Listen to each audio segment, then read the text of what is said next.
is the sad, sad story of Brian Stelter. He is basically trying to get on board with the apt criticism of Joe Biden. Unfortunately for him, he has built his entire base around conspiracy-minded blue anon crackpots who think Joe Biden is fine. They are a cult. And I'm going to prove it to you. This is the story of a man who once worked for CNN, who was fired, but dedicated so much time to lying about Donald Trump and lying about reality, he has crafted a bin of refuse for which he must now live. Pathetic, Brian. I've got many disparaging statements to make about you, but I'll keep it as academic as possible. Brian Stelter tweets, "The sheer amount of conspiracy thinking on the left at this moment is deeply unhealthy. Example, all the people who seem convinced that CNN and other media orgs are trying to ruin Biden and re-elect Trump.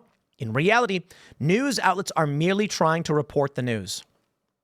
Now, when Brian Stelter gets attacked by Democratic Party PACs and individuals on X, and then he begs and he apologizes to them, it's cathartic. Because this is such a despicable, evil, smarmy man. Brian Stelter is one of the worst. He lied on TV every single time. He claimed he was a newsman telling the truth, but all he did was lie. He built this audience, and now he gets to live in it. The average person is now realizing Joe Biden is cognitively void. Let's put it that way. In the real world, if you go out and talk to someone, they're going to tell you, yeah, Biden's fried. Well, Brian Stelter surrounded himself in his career with sycophants and cultists who don't really represent the average person. So he can no longer defy them. Now that he's out at CNN, because he was on his knees for Jeff Zucker, doing whatever they wanted, there's nothing you can do about it. I'll show you two quick things that I've played in other segments to give you some context real quick. And then I'll show you what happens to Brian Stelter on X when you play stupid games. The first thing, of course, is Alex Thompson saying, quote, from Jill Abramson, former executive editor of the New York Times, the Biden White House clearly succeeded in a massive cover-up of the degree of the president's feebleness and his serious physical decline. Yet nobody believes that. Then, of course, you have this tweet from Glenn Greenwald, where they point out in a CNN article, some folks concluded that these stories, mostly about Biden's age, are too painful to report or they should pick their spots more. It's clear the age stories that have angered the White House and liberal Twitter sphere the most. It is the age stories that have angered the White House and the Twitter sphere the most. So here's now Brian Stelter wading into dangerous territory by trying to join in with the narratives of the corporate press after building up this audience. I give you Midas Touch. These are pro-Democrat media manipulators and liars. That seems to be all they've got. It's funny because the Republicans, the conservatives, the libertarians have independent voices that are not paid by any of them, but this is the narrative they try to play. It's funny when they make things up outright because they are evil. One of my favorite lies is recently with all this skate park drama, you got these people saying, Tim Pool is rich because he inherited money from his parents. Uh-oh, you're in trouble now, because the narrative last month was that my parents are upset I'm not giving them money, all of which is just plumb lies across the board, but you can't have it both ways. Check this out. Midas Touch says, President Biden signs bipartisan legislation that will save lives and help Americans suffering from a horrible disease. Again, showing his effectiveness as a president who gets things done. Wow. Brian Stelter tweeted this. In response to POTUS's tweet, POTUS said, today I signed the National Plan to End Parkinson's Act, a law that will help prevent, treat, and cure Parkinson's disease and similar disorders. This law is about dignity. It gives people hope that we can end this cruel disease and that we can still do big things. Brian Stelter tweeted, today of all days. I think it was an appropriate tweet. I understand the point Brian is trying to make. While the media is hyper-fixated on Joe Biden's feebleness and lack of capabilities, he is signing a bill addressing Parkinson's and similar disorders. Brian's basically saying this move by the president is only going to exacerbate the narrative around cognitive decline and mental disability at a time when the president is the focus of it himself. Now, today of all days is easily understood by people in my opinion, who can understand how they felt if they did not eat breakfast yesterday. But for everyone else, it's, how dare you insult the president? So the Midas touch highlights this and insults Brian Stelter.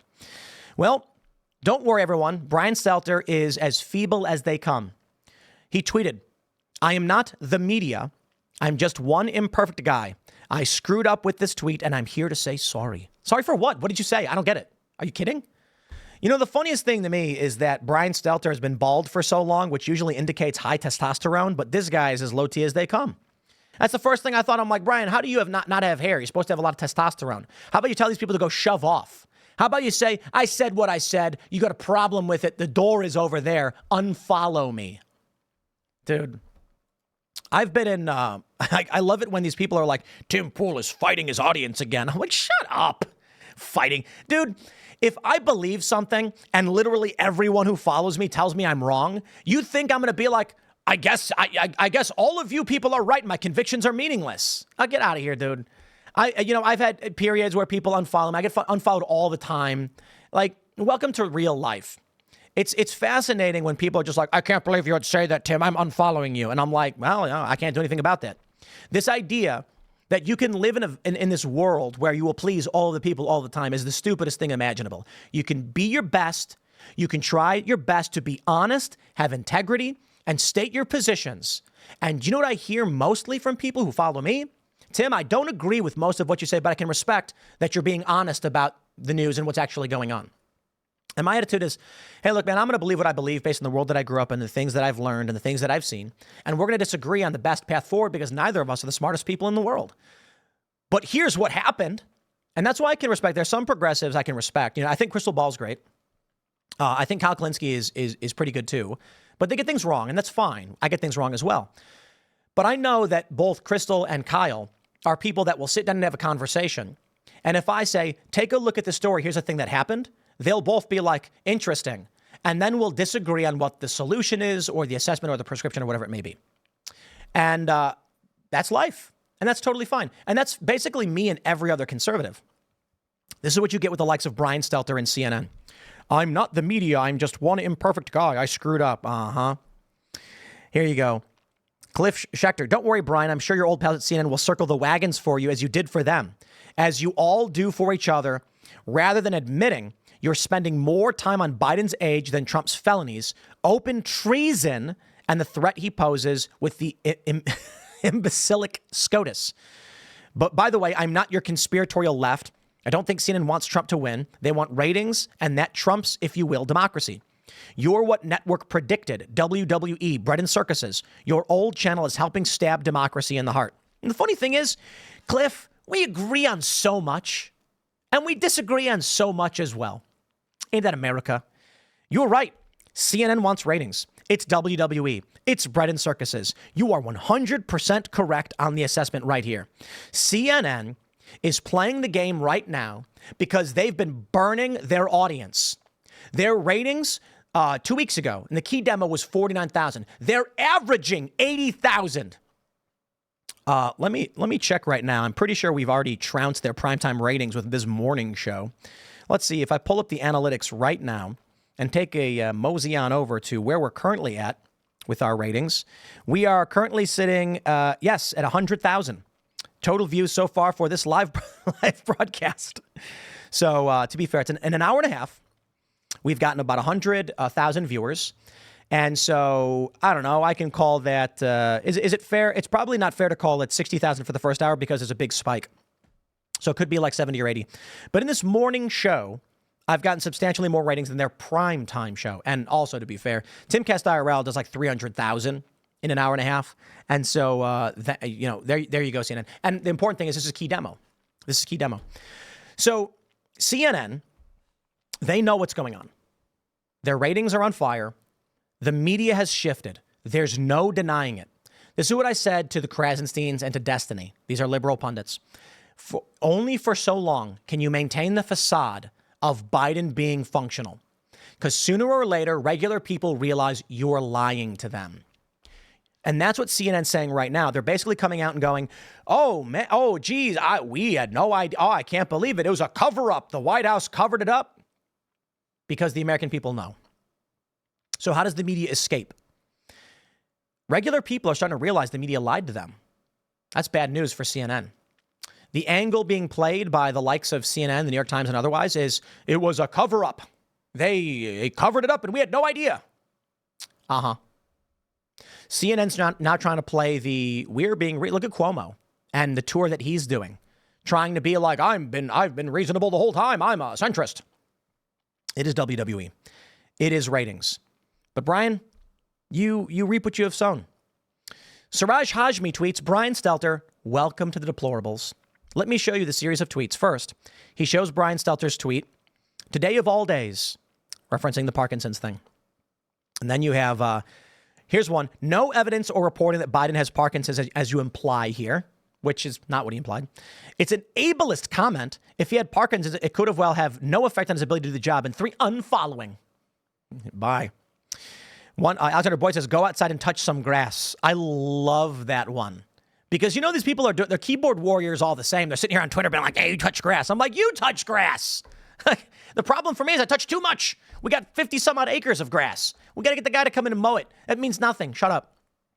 Vic Vell says, Brian, I've always known you were a hack. Learning now that you're also a total prick. Delete this, apologize to the people suffering from this disease, and start using your platform for something useful, for crying out loud. Aaron Rupar, here we go. He says, your obsession with the Biden age stuff is veering into some weird territory. Yo, they're melting down. Chris Jackson. What an ish thing, comment, excuse me, by one of the supposedly responsible journalists. Justin Brandon says, what happened to you, bud? Yeah, what happened to you, bud? Daily Trick says, very cool how you're not even pretending to be objective anymore. I love that he never did pretend and he was lying the whole time, but only now they're like, how dare you? Brian Kelly, you must be drinking, Brian. That joke was pathetic or a dog whistle. Either way, it was bad. You're an unserious journalist. One guy says, I felt bad when CNN let you go, but not anymore. You're a POS like Tapper and Bash.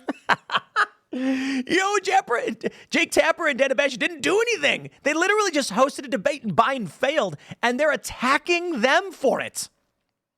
Taylor E. Darcy, if you want to be a political pundit akin to Tucker Carlson, Charlie Kirk, and Ben Shapiro, you should say, hey, what about Tim Pool? You put my name in there. Tanya Bailey says, this is just gross, Brian. I've been a big fan of yours for years and was upset when CNN gave you the boot, but I'm not sure how much longer that can be the case. Sorry, Brian. You reap what you have sown. You are unwelcome among the faction of moderate Americans who have long paid attention to the truth. And I hate to break it to you. They're not going to defend you either. They're going to come after you and they'll destroy you because this is what you are to them. You're a Muppet. You are there to parrot talking points of Karine Jean-Pierre or shut your mouth. Get in line. If that's the world you want to live in, by all means, you're on the wrong side of history. And I hate to break it to people like Brian and other journalists who are now just waking up to it. You've been on the wrong side of history. Isn't that scary for you? Nah, for me, I don't care what side of whatever I am on. I care about what is true. I care about what makes things better. I care about how we can help other people and help this country and the world. And if that means doing right puts you on the wrong side of history and your side loses, it is what it is. Because what is written about me in the history books does not matter. What matters is that the world is a better place for the people who come after me. But you can tell where the liberals live. These protesters chant in the streets, you're on the wrong side of history. What are they saying? They're saying, we will take the narrative and we will demonize you. But that means nothing to me because you can write whatever you want. If I fight for what I believe in and justice prevails, I have nothing to worry about. I know that if I am on the side of truth and justice, then we will prevail. We will. Sometimes there are dark periods. You don't win every battle, but in the long run, good wins. I don't think the left realizes that. And now we can see this. Probably the most terrifying thing for all of these leftists is, you were on the wrong side of history the whole time. I'll wrap up that segment there. Smash that like button, subscribe to this channel, share the show with all your friends, become a member at timcast.com. They've shadow banned my channel, this channel right here. It's shadow banned. You know, some say the worst, the most shadow banned. It's not. but it's certainly shadow banned. But I do appreciate your support. You can follow me on X at Timcast, on Instagram at Timcast. We are recording a special live morning segment. We're breaking it up, so this will be posted about 4 p.m. And we got another one coming up for you at 6 p.m. You don't want to miss it. But for now, I'm going to jump over to Super Chat. So thanks for watching, and we will see you all in the next segment.